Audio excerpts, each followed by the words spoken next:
കോതമംഗലം രൂപതയുടെ കീഴിൽ പ്രവർത്തിക്കുന്ന ഉന്നത വിദ്യാഭ്യാസ സ്ഥാപനം Vishwajyothi engineering college Vazhakkulam. Silver ജൂബിലിയുടെ നിറവിൽ അക്കാദമിക് മികവിന്റെ 25 വർഷങ്ങൾ പിന്നിടുന്ന വിശ്വജ്യോതിയോടൊപ്പം നിങ്ങളുടെ ഭാവി സുരക്ഷിതമാക്കൂ. പുന്നേക്കാട് ജനവാസ മേഖലയിൽ ഒരാഴ്ചക്കാലമായി തമ്പടിച്ചിരുന്ന കാട്ടാനകളെ ഉൾവനത്തിലേക്ക് തുരത്തി. ആളുകളുടെ ഉറക്കം കെടുത്തിയ 4 ആനകളെയാണ് പുഴകടത്തി ഉൾവനത്തിലേക്ക് തുരത്തിയത്. കോതമംഗലം കീരമ്പാറ പഞ്ചായത്തിലെ പുന്നേക്കാട് ജനവാസ മേഖലയിലെ ഒരാഴ്ചക്കാലമായി തമ്പടിച്ചിരുന്ന 4 കാട്ടാനകളെ ഉൾവനത്തിലേക്ക് തുരത്തി. കഴിഞ്ഞ രാത്രികളിൽ പുന്നേക്കാട് മേഖലയിൽ ആളുകളുടെ ഉറക്കം കെടുത്തിയ 4 ആനകളെയാണ് പുഴകടത്തി ഉൾവനത്തിലേക്ക് തുരത്തിയത്. വ്യാഴാഴ്ച രാവിലെ തുടങ്ങിയ യജ്ഞം വൈകിട്ടോടെയാണ് പൂർത്തിയാക്കിയത്.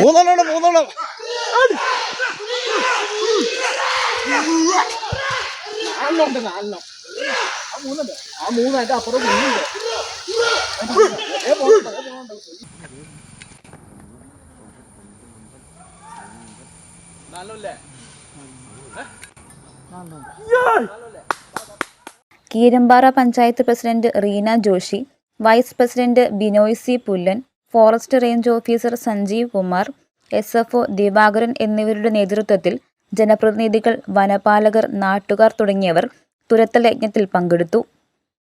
News desk Muvattupuzha news. എന്റെ കാഴ്ചയ്ക്ക് ചില ബുദ്ധിമുട്ടുകൾ അനുഭവപ്പെടാൻ തുടങ്ങിയത് ഈയിടെയാ.